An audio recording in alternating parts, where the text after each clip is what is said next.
So our topic today, magnificent timber floors, not by chance. There is quite a lot of work that goes into good timber floors when they go down, and they've got such an opportunity there with adding into other timber within the dwelling or within the building to create magnificent effects. So let's see where we get to from here. Well, firstly, I'd like to go through, and firstly, perhaps emphasise that all these photos that you see are Australian homes. So they're not overseas, they're what local contractors are doing all around the country. And in this photo here, look at the what's been done here. We've got a transition where the room comes around, and what a unique technique of being able to splay the boards out as we change the direction of the room. We have this one in the middle here. Some might see it as a busy pattern, but a lot of work and a lot of workmanship has gone to that. And of course, we have perhaps a more traditional type floor in the third one here, but we do have lots of techniques that we can use to enhance timber, enhance the colours, and enhance the effects. And in this case, the timber is what we might call roasted or thermally modified. And I suppose one of the benefits of thermally modified timber is that the deeper colour tones go right through the board. So it's not just a surface treatment. So those are three spectacular floors. Again, when it comes to commercial floors, we have these ones here.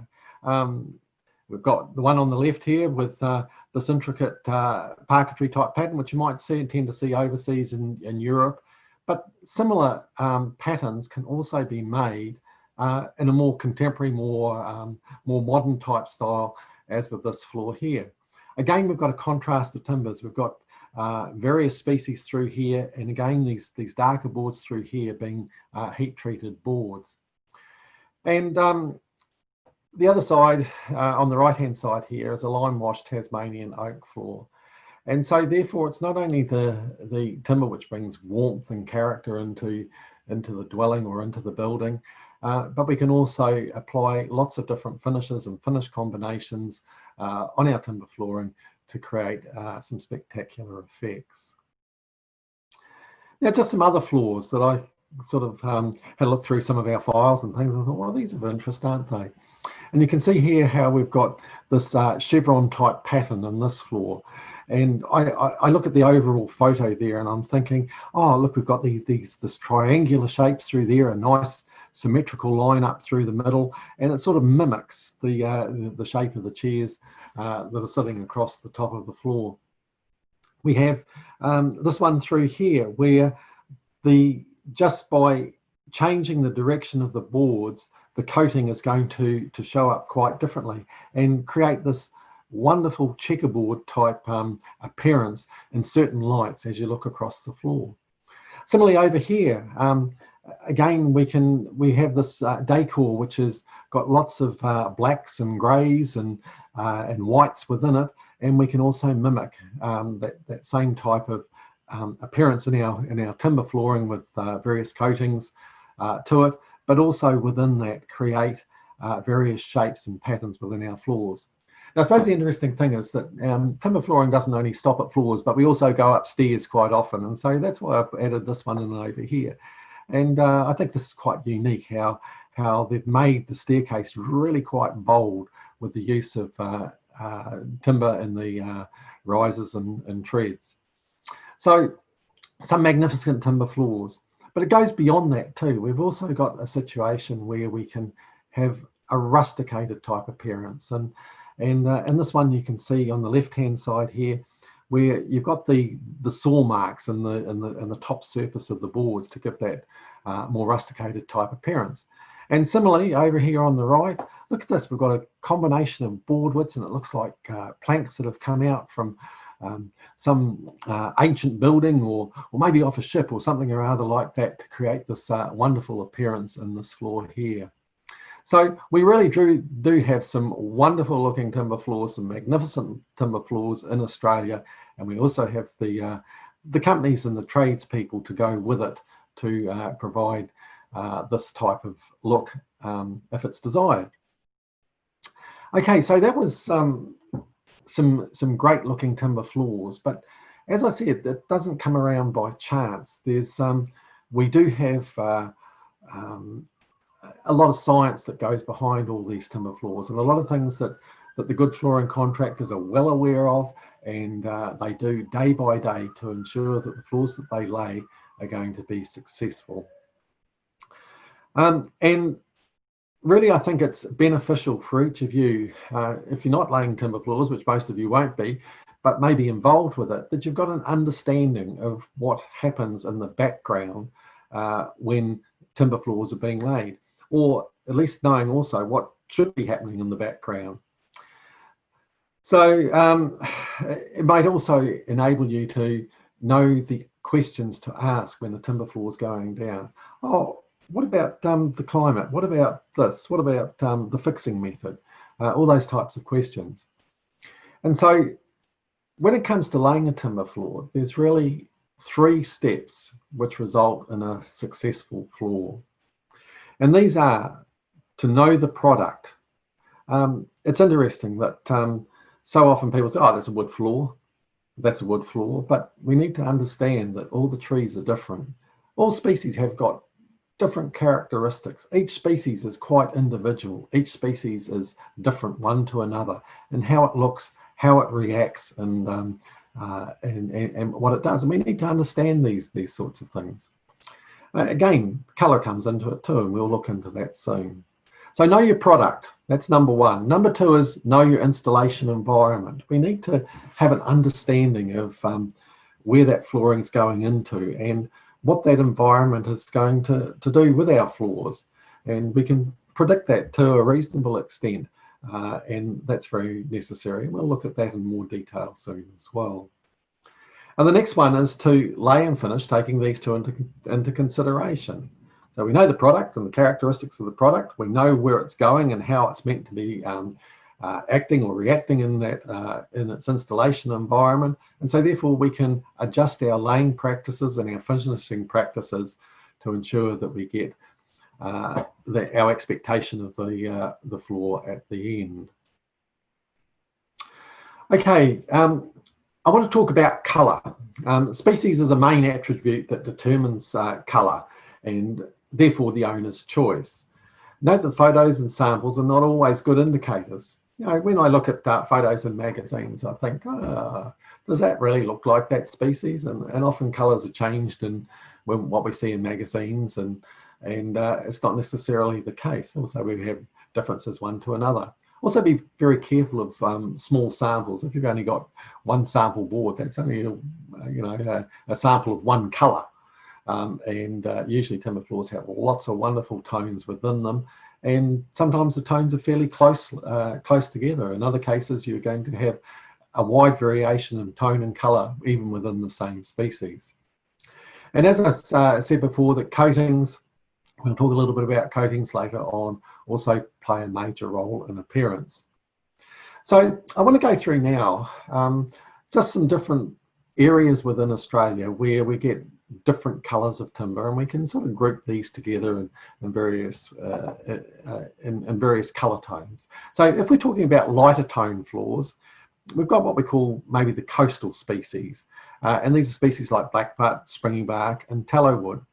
And you can see that they're all relatively, I suppose, light to light brown to straw in colour. Sometimes tallow wood can have a little bit of a greenish tinge to it. And so those are 3 species there that are lighter in colour and come from both New South Wales and Queensland. When we come into the highlands of New South Wales, then we get these species, manna gum, New England blackbutt, and again, they are lighter coloured species. Now, sometimes you'll find that people will mix some of these species together, and that provides other opportunities as well. And I suppose one other important thing too is that when we're looking at photos such as these, we also need to consider that the lighting and the coating type can make images more yellow or more brown. So the colour does not stay static over time. The colour of the timber will change with time, and also the colour of the coating will also change with time, some more so than others. And again, this is about product knowledge, not only knowing about your timbers, but also knowing about your coatings as well. Okay, now, I'm not sure whether you know, when we often put down maybe a spotted gum floor, I wonder whether you realise that there's not only one spotted gum that grows in Australia, there's probably three main species that grow in Australia. And of course, depending on where they grow in central Queensland or on the coast of New South Wales, well, the colours can be quite different as well. And when we're talking about sapwood, if we look at, so I've got the word sapwood treatment can also affect the colour. The sapwood is on the outside of the tree, and so what we see on this board here, we see that light colour either side, that is sapwood, and the darker colour in the middle here is either called true wood or, well, let's say true wood, the true wood or the heartwood. And you'll find that some species, like spotted gum, have quite a wide band of sapwood on the outside. That's the growing part of the tree, whereas other species, maybe you know, grey ironbark, for argument's sake, has a small amount of sapwood on the side. So that's going to change, you know, your colours within your floor, even within species. I suppose what I want to point out here in relation to spotted gum is look at these two floors. So this one appears quite a lot lighter, and this one here darker, with the odd dark border through here.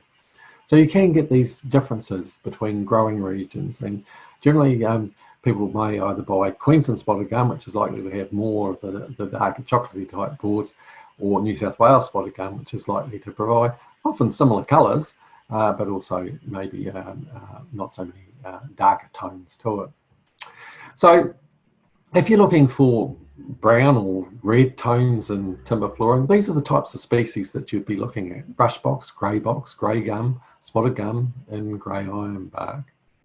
And grey ironbark in particular often has quite a mix of colours, of light colours and darker colours to it, and similarly spotted gum does too. And sometimes you can look at a spotted gum floor and a grey ironbark floor and you think, yeah, which is it? So there can be similarities there. In other cases, it can be quite clear.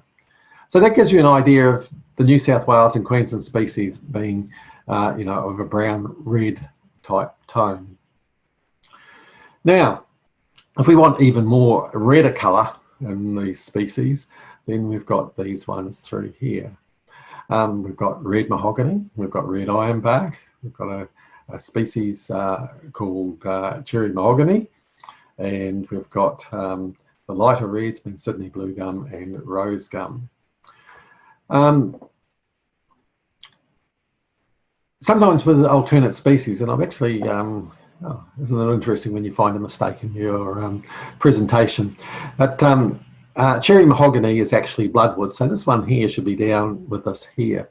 So sometimes we have these commercial type names, and they're quite often it makes it. We see it throughout the industry, both here and overseas. And so bloodwood, maybe not such a trendy type name, and it was renamed cherry mahogany by one of the manufacturers, and we see that out in the marketplace.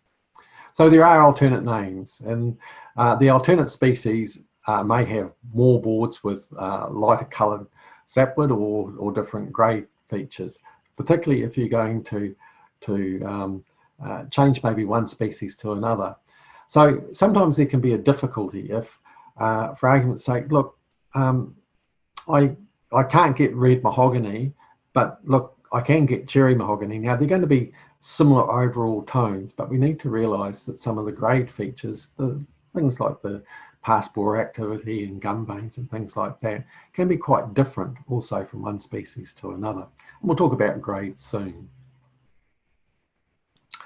Okay, so those are mainly the species that we see up in Queensland and New South Wales. And if we come a bit further south down into Victoria and Tasmania, well, again, we've got a blend of different species and a blend of colours as well.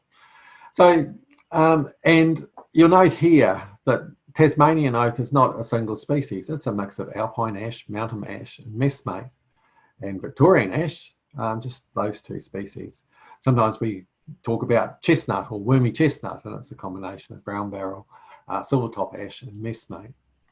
So quite often we do have these species mixes, and they of course can create a little bit of difference from one supplier to another. So the lighter toned timbers, we also have the likes of yellow stringy bark, shining gum, and manna gum. We've seen manna gum before in one of the previous slides. It also goes a bit further north. And also some of the others, river red gum, a nice mid-red type species, sometimes with darker boards, and Tasmanian blackwood, which gives a nice range of colours to quite darks to lighter browns. So sometimes, again, when you've got these species mixes, as I say up here, we need to sometimes be a bit careful that we know that they are actually a mix of species. Okay, so we've spoken about colour, and hopefully that's given you some idea of, yes, how we've got lots of different timbers, some more brown in colour, some more straw in colour, others that can have a mix of straw and darker colours in them, depending on the amount of sapwood in them. In a case, if we're knowing the product, and then we should, be cognizant of these sorts of things. Now, the other thing that comes into it, and I did mention it just a little bit before, is grade. And when we talk about grading timber, it's really just simply a sorting process. And so we've got a set of rules or limits of that we grade to, and it permits specific features up to a certain size and number. So when we're talking about a feature, well, you might see, oh, here's a gum vein here. Well, that's a feature. Or we might have a little darkened borer hole from past activity of the borers when the tree was growing, and so a borer hole is classed as a feature. We might have a board with a knot in it where a branch is growing out of the tree, and that too is regarded as a feature. So through the assessment of individual boards, really the grading creates an overall appearance for a floor. The appearance, however, does differ between species due to the individual nature and grading rules and how they're applied. So the three main grades for hardwood flooring to Australian Standard 2796 are these: select grade, and you can see that select grade, there's still little bits of feature in there, but they're limited in size. The gum veins can only be 200 millimetres long, and they need to be quite narrow, at only a few millimetres wide. And so you have a floor that looks fairly clear of feature, but enough feature in it to say, oh yes, this is certainly a timber floor. This is a solid timber floor. This is real timber. Then we go into this next grade, which is interesting. It's got a double name: medium feature standard grade. And what you find here is now we're allowed in this grade much more feature in the floor. And a lot of people like medium feature standard grade because it's got more character to the floor. So we can think of the grade, well, let's say the species gives you the overall colour tones to a floor, and the grade then gives you the amount of character within the floor. And so you'll see that it's a little bit more busy than this one over here. And then high feature grade allows all the same things in here, but the sizes of them can be even bigger. And certainly there's a lot of people who like high feature grade floors because they love the character that it gives them. Okay, so there are three grades there which relate to the Australian standard. You'll also find that outside the Australian standard, companies can also have their own grade names, which may be Australiana or Prime or something rather similar like that. And so sometimes you need to be a little bit careful of what you're looking for. But generally, it'll be, it'll either be a grade which has very little feature in it, a grade that has a moderate amount of feature, and a grade with a little bit more than a moderate feature, but not too much more, which is your high feature grade. Sometimes you can get grades that are a mix of, say, these two here, and they might call it standard and better, or meaning a combination of standard and select grade. So there are these Australian standard grade names, just 3 of them for hardwood flooring, but you'll also find in the marketplace there are plenty of other grade names out there. And if choosing something of a different grade name, just ask what it's about. We also have information sheets on it which discusses flooring grades. So that's a bit about the flooring itself, but now we also need to consider what are some other important things we need to know when we're laying timber floors. Okay, board tolerances. The standard outlines, AS2796 outlines tolerances in cover width, thickness, T&G clearance, those sort of things that can be important in relation to how the floor goes down, and also that it performs in terms of not too much movement and things like that between boards.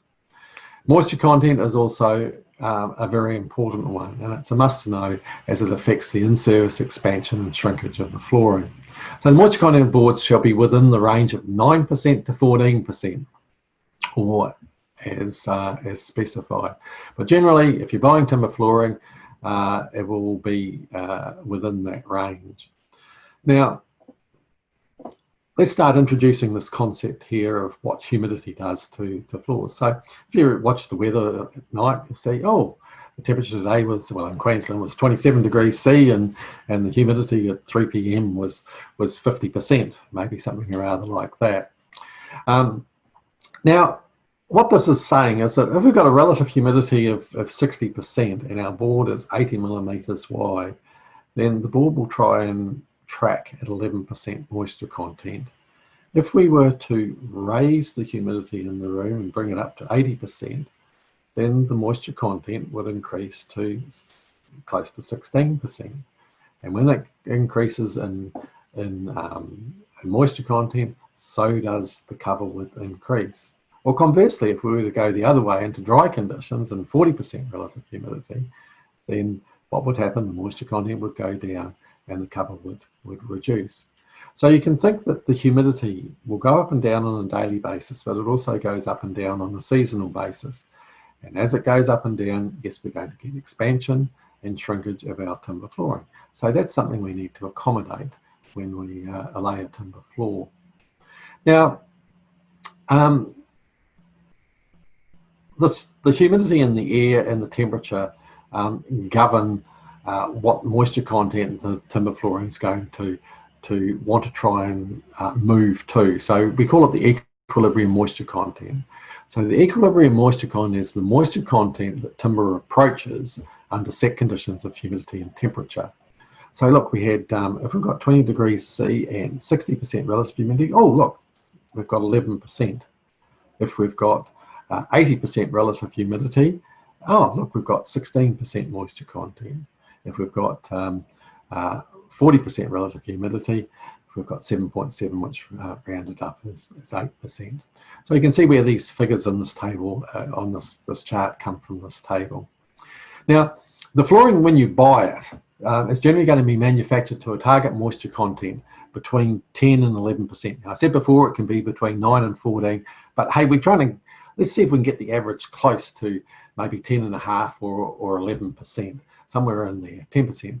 And so when we look at 10 to 11%, we see that it's suitable for internal environments of 55 to 60%. That's what we manufacture it for. It doesn't mean to say we can't use it in conditions up here or conditions down here, but we need to realise that if we've manufactured here and it's going into conditions down here, well, the boards are going to shrink.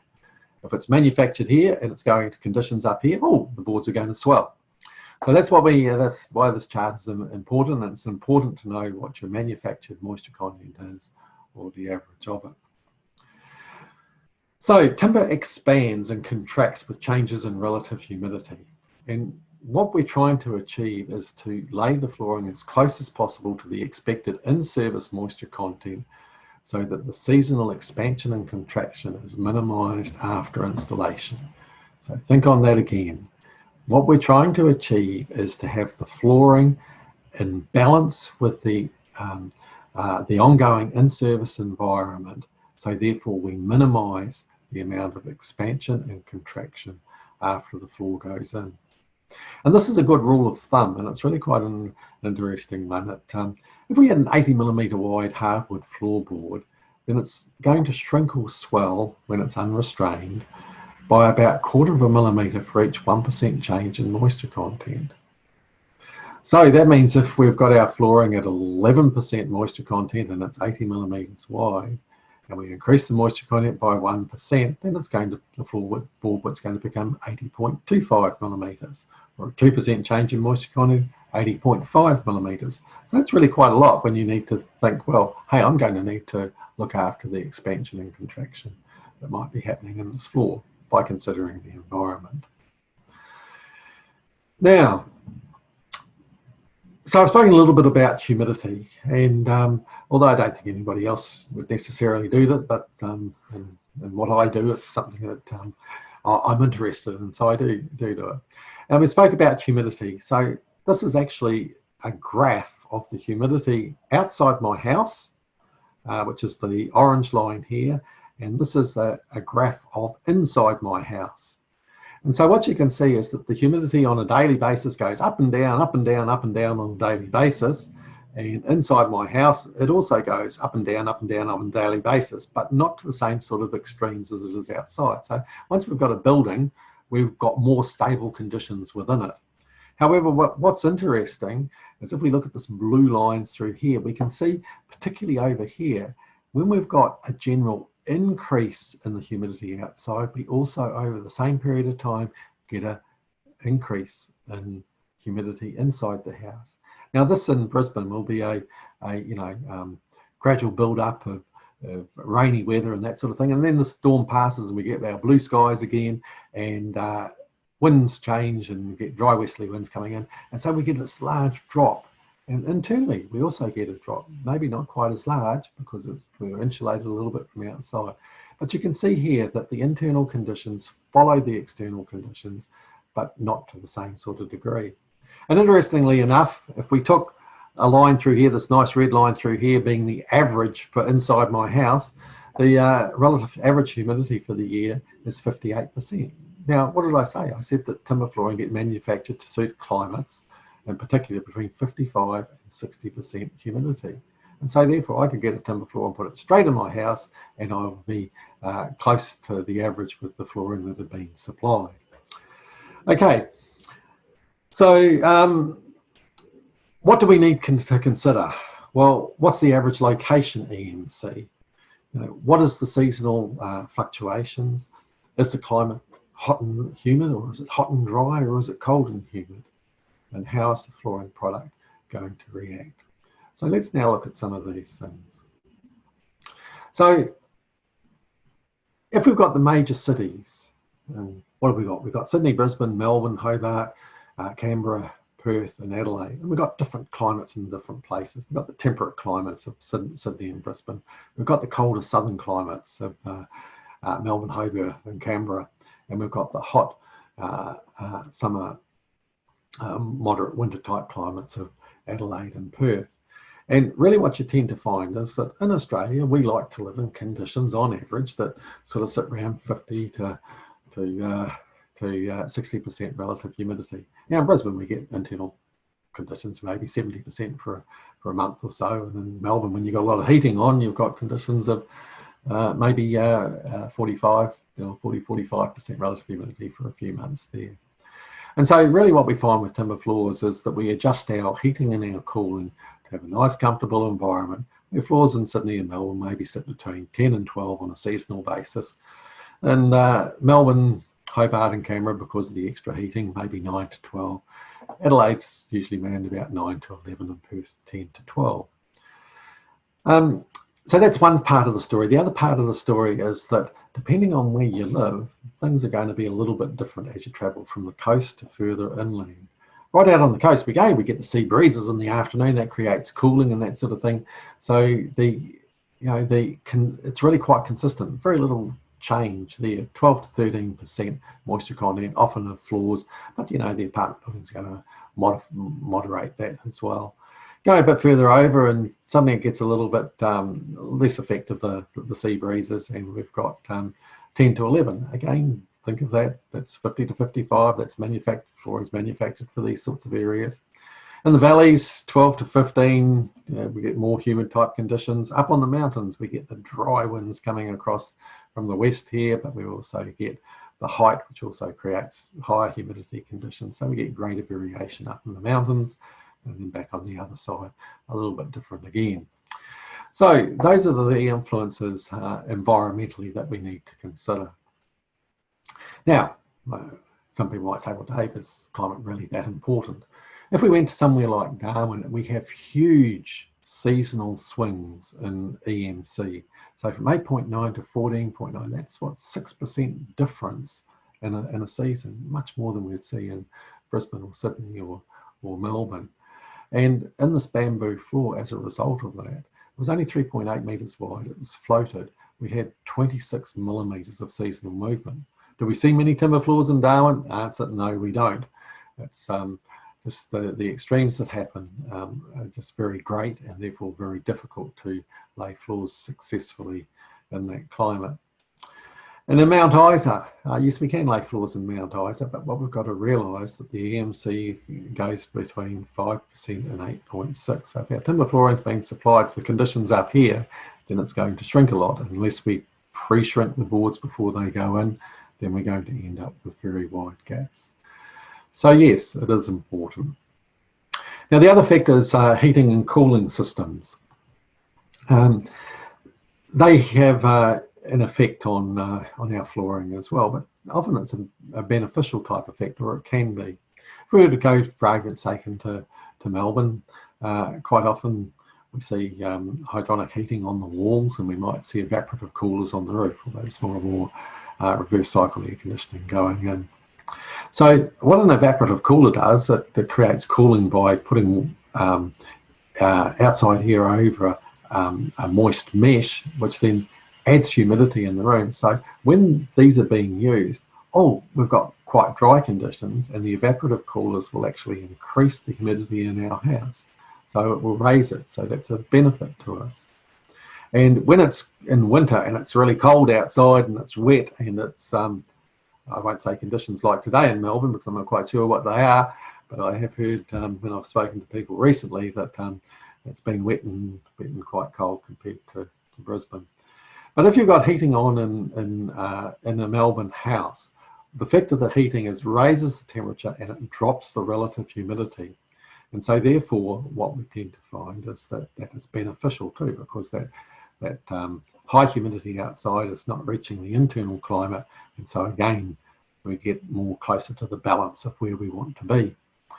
So that's heating and cooling in Melbourne. And if we go into Brisbane, again, we can struggle a little bit when we've got warm or hot humid conditions over our summer, January, February, March.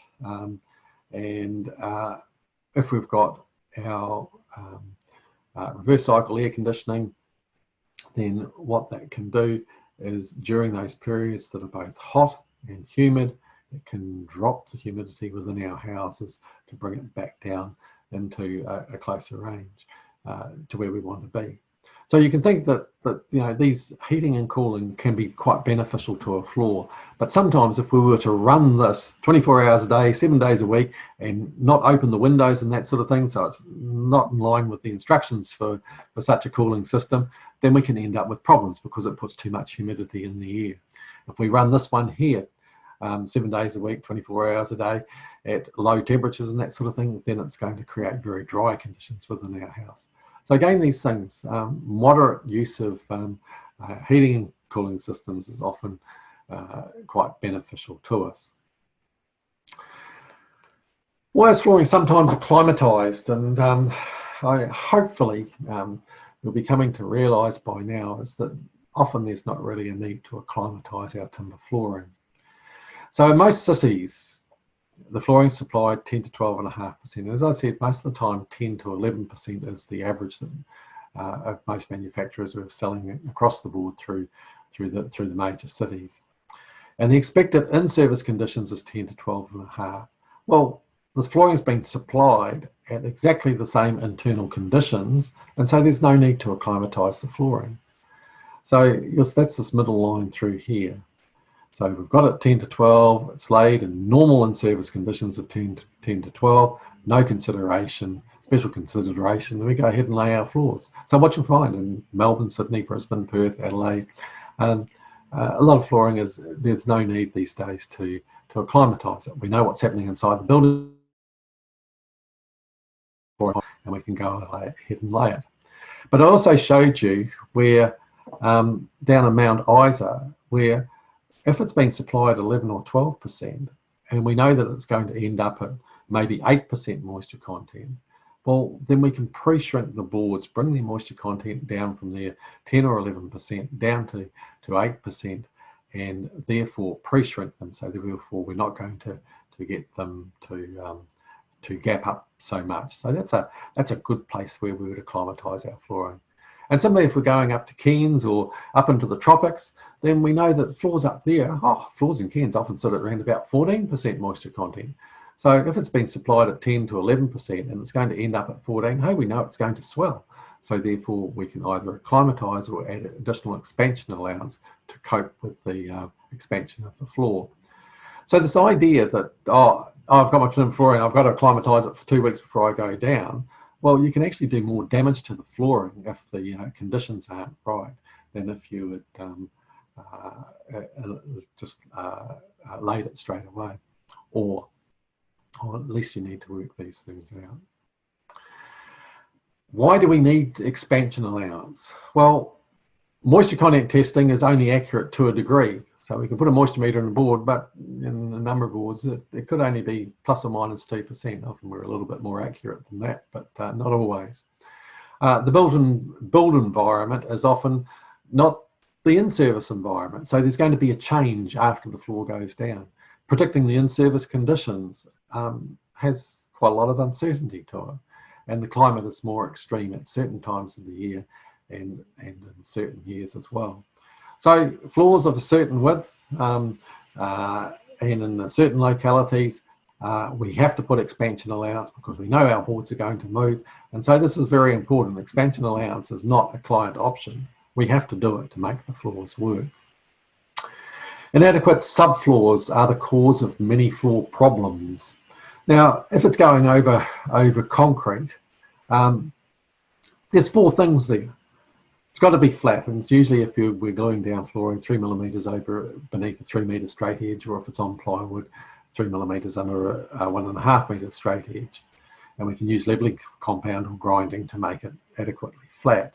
It needs to be dry, and we need to know that old slabs are not necessarily dry slabs.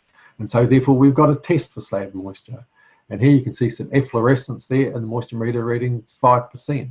Whereas if I shifted the moisture meter over here, it would only be reading 2%.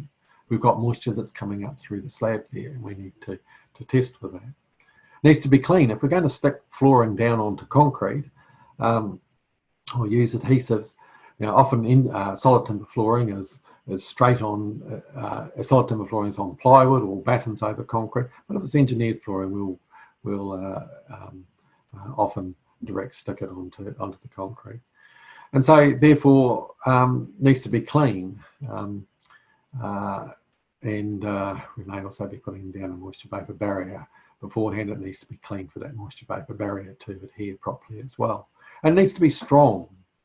So sometimes we have, the slab got poured and the air, it rained a bit and that sort of thing, got a bit wet. Well, that's going to bring all the powdery, or when it dries, the powdery stuff to the top surface, and you're not going to have good strength in the slab.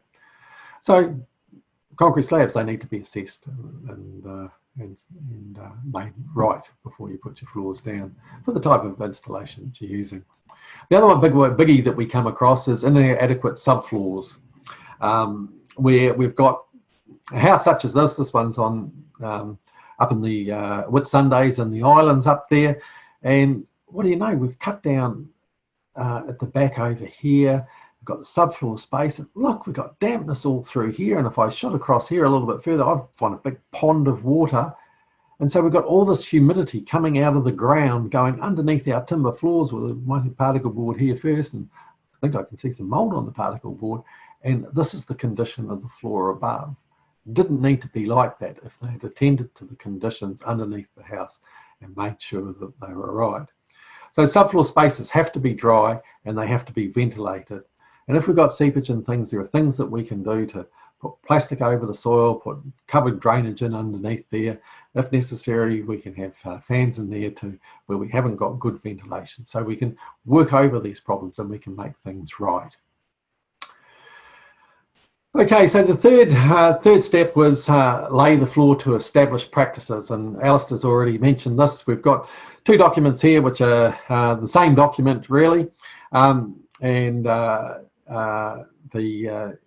industry standard as put out by the ATFA on solid timber flooring, and that then mimicked with Wood Solutions timber design guide. So these have got relatively conservative. We know if people do things and followed everything in here, well, we wouldn't really have flooring problems.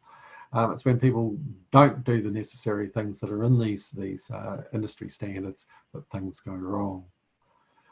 And what you'll find in here, we've got lots of bits on laying practices and diagrams, and it tells you what size nails to use and the distance that they need to be apart, and whether we're using a full trowel bed or something different. And in this case, how we're going to secret nail an overlay floor on plywood or particle board on joists.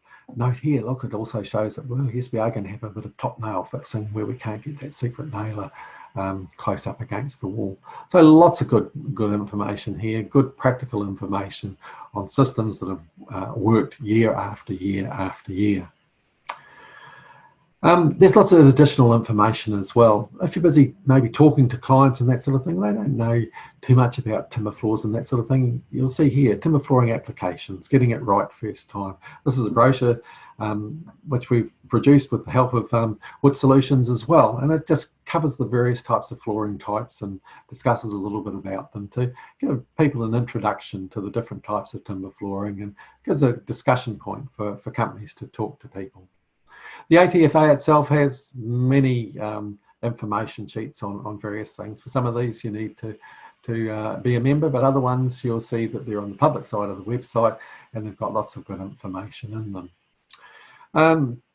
The ATFA for its members puts out record and checklist type sheets. So all those things we went through in this last half hour or so, they're also in a check sheet type form where they can record what adhesives they use, what the board widths were, if they acclimatized, what the board widths were and what the moisture content readings were, and things like that. So it can be all recorded. The ATFA has also, with the help of Wood Solutions, put out two specifications, and this one specification for solid timber flooring installation, sanding and coating. Those are freely downloadable and that sort of thing, probably from, I think, both our website and Wood Solutions. And it's a good common sense aspects to laying timber floors in accordance with the industry standards. And the ATFA 3 times a year puts out this magazine. And if you're looking for a copy, you can either search on the website or get on our mailing list by contacting us.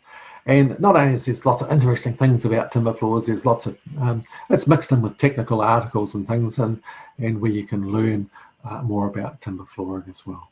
So there's lots of information around. Now, I finally want to go on, and time's marching on, just a couple of slides on coatings and stains.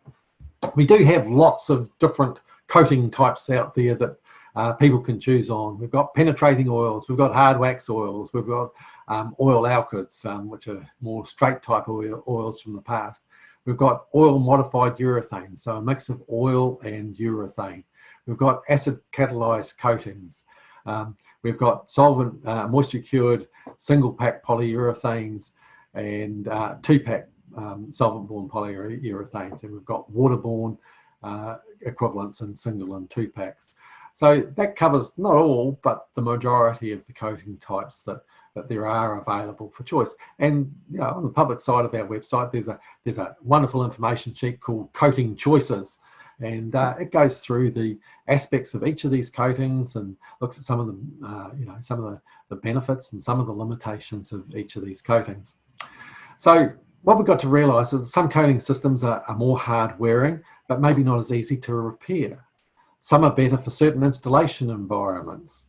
So depending on where you are, if it's very cold or very humid, maybe a different type of coating system might be better one to another. Or if the floor is very sun exposed, you might decide on a different type of sealer for the floor.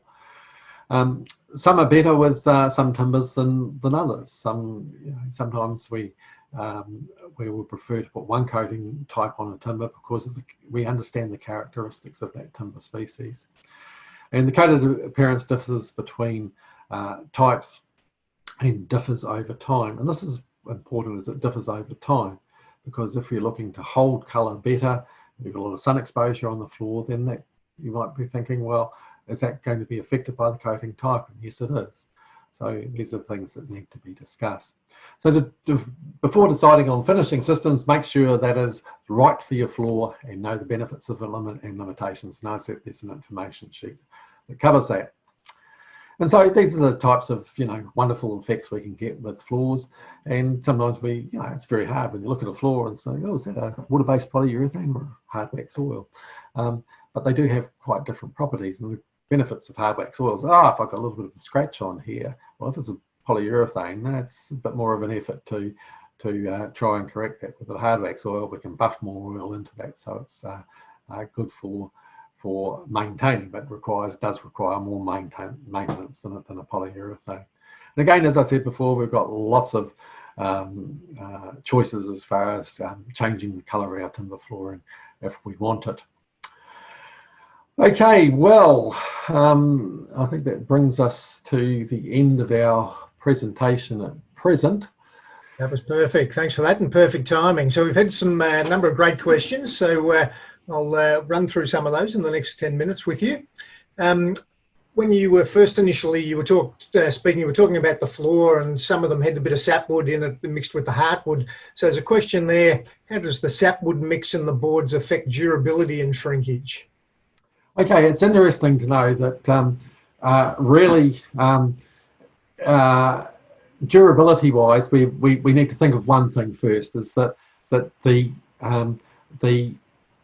sapwood of some hardwood species is susceptible to a little borer called lictus, and this is why in those species we will treat the heartwood to combat that. So in other words, that's a case of increasing durability because it's not going to be eaten by that insect. So if we've got a species like blackbird, it's not susceptible, so it's not treated. But if it's spotted gum, well, spotted gum is susceptible, so it will be treated. And the treatment goes into the sapwood and not the heartwood, but it's only the sapwood that these borers like to live in. So, so therefore you can think of that durability-wise, internally, one floor is going to be the same as the other. The only other thing that can really attack it internally is termites, and hopefully our building has got enough protection on the outside that it's not going to be affected by termites. But again, some species, the higher density hardwoods aren't going to be affected by termites anyway. When it comes to shrinkage, interestingly enough, the wood fibre is just as strong in sapwood as it is in heartwood, and the movement characteristics, the shrinkage is pretty much the same overall, although the sapwood will shrink at a little quicker rate than the heartwood, or swell at a slightly quicker rate, but really not enough to cause us any problems. There is a question here I thought someone might ask when you were talking about just changing humidity and how that can affect the board's movement. The question asks, how quickly does timber flooring respond to changes on moisture content? Okay, that's a really good question. Okay, so what we've found is that generally on a seasonal basis, yes, timber flooring goes up a couple of percent internally when it's humid, and it'll drop a few percent, or maybe 3% or so when it's quite dry. Now the question comes in is we're building a house, and how quickly is that timber flooring going to change? Well, we do say if you've got extreme conditions, maybe hold back on laying that floor at that time. So, and the other thing that comes into this as well, Oscar, I think, is that this whole thing about acclimatisation. If we do acclimatise, we will acclimatise for maybe 2 weeks. Now, that won't get us to the EMC, but it'll get us pretty close. So where we might have been 5% away from the EMC, we might, after acclimatisation, only be 2% away from it. So flooring can actually react really quite quickly, a space of a weekend. If I was to lay some timber flooring down, and depending a little bit on the species, if it's something like blackbutt, and I was to lay these boards out in a house, and I had continual wet conditions over the weekend, yes, those boards would take up a couple of % moisture content, but that'd have to be very wet conditions. So it can be quite quickly, but generally it's a lot slower. And obviously once the floor's been coated, they're not going to take it up as quickly as if they were raw boards. Very much so. So sometimes when we've got, in Brisbane, when we've got the dry westerly winds coming across in, September or August, September, a lot of the contractors will lay the floor, get the first sand done and put a sealer coat over the top. Otherwise, they can come back the next day and say, hey, I've got lots of gaps in my floor. So there can be a case of getting something on there, and certainly the more coats that are on there, the more protected it is from movement. And on that sort of theme of movement, you didn't speak too much today about engineered timber floors. It was probably more about solid type flooring, but the question is, engineered timber floors more stable with humidity than solid floors? Oh, well, that's a good question too. I focus mainly on solid timber flooring here. And with engineered flooring, yes, what tends to happen is we reduce the amount because of the construction. So we've got effectively a plywood type construction with the fibres going in different directions. So that reduces the amount of widthwise movement in the flooring. But it also, because we've got fibres now running at right angles to it, and does increase the lengthwise movement. And so therefore we still need to be careful with expansion allowance with engineered flooring. Also, a solid timber floor is always going to be a fixed floor, whereas an engineered floor may be a floated floor. And so therefore, if it's floated, it's also more prone to movement. So if we've got very long engineered floors, we need to separate that length, often at the end of a hallway. If we've got very wide engineered floors, we need to add an intermediate expansion allowance to cater for it. The interesting thing too, I think, is that over subfloor heating, we will also, and wider board engineered, we will also see that there's both contraction in both the width and length of individual boards. So all flooring, we, irrespective of the type, we need expansion allowance or control allowance of its movement, irrespective of whether it's engineered or solid. It's just it's a little bit different one to the other. And I did mention at the start you do a lot of inspections of floors, and someone's asked here, what is the most common faults or defects found with installation of floors? Okay, I really probably hit those in the presentation, and sometimes it surprises me. The subfloor conditions is probably one of the biggest and most easily avoided problems with timber flooring. That, if people get into their mind that I need to lay a floor over a dry subfloor space, then a lot of those problems that occur would be no longer. Someone did ask a question here about the timber sustainably sourced. I mean, I can answer that and just sort of mention that, yeah, look, all of the hardwood forests we have in Australia pretty much are all to a certified forest standard these days. Some of them have chain of custody, but definitely if you have a concern about timber sustainability, ask for chain of custody and certified material.